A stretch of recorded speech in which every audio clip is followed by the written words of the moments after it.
We're now joined by Todd McShay, joining us live from Indianapolis at the NFL Scouting Combine. And Todd, Cam Newton saying earlier this week he will fully participate in the Combine. What exactly then does this mean for other quarterbacks there?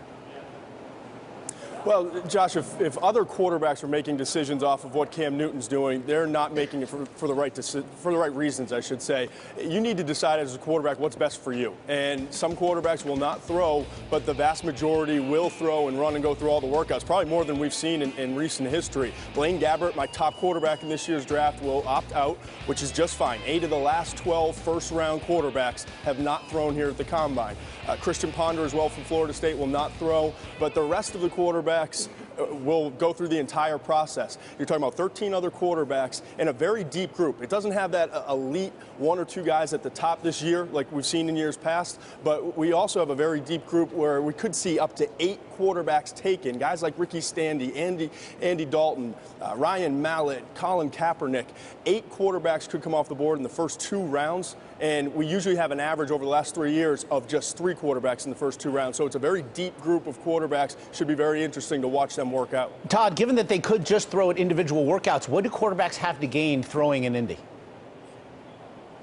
Just coming out and competing. I mean, you have nothing to hide. Show your footwork. Show that you're working on little things to improve. Show that you understand the pace of your drops and getting the ball out quickly, timing and accuracy. And if you're off because of the timing with a wide receiver, NFL people understand that, and they understand that you're going to be a little bit more sharp at your pro day. But if you come out here, you compete, you look good, you have the arm strength, you have the quick feet, you have the mechanics, it can only help you in this process. Okay, then besides Newton, who are some other players this weekend who are under the microscope?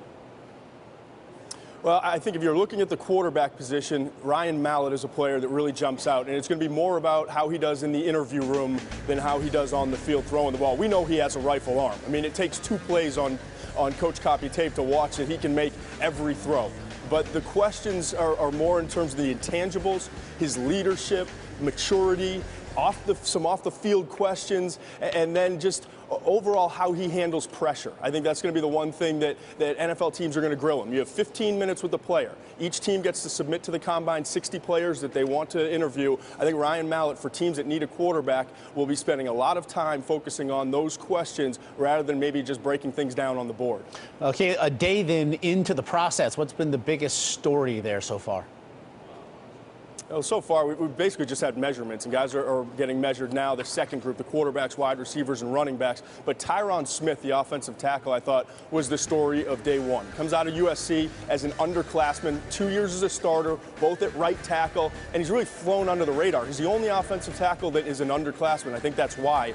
But he's an impressive athlete, and I think he's going to really benefit from this process. He showed up at 6'5", 307 pounds, which is up over 20 pounds from where he played this season. Looks like he's carrying the weight well, has 11-inch hand span, which is very big for an offensive tackle, and 36.3 or 3/8 in terms of his arm length. So it's an inch bigger hand span and 2 inches longer than your average offensive tackle from the last 3 drafts. I think Tyron Smith, in a class that doesn't have an elite offensive tackle, could be first off the board ahead of guys like Gabe Carimi from Wisconsin, Nate Solder from Colorado, and Anthony Costanzo from Boston College. An 11-inch hand span. That is gigantic. Yes. Todd McShay. Measure that. Yeah.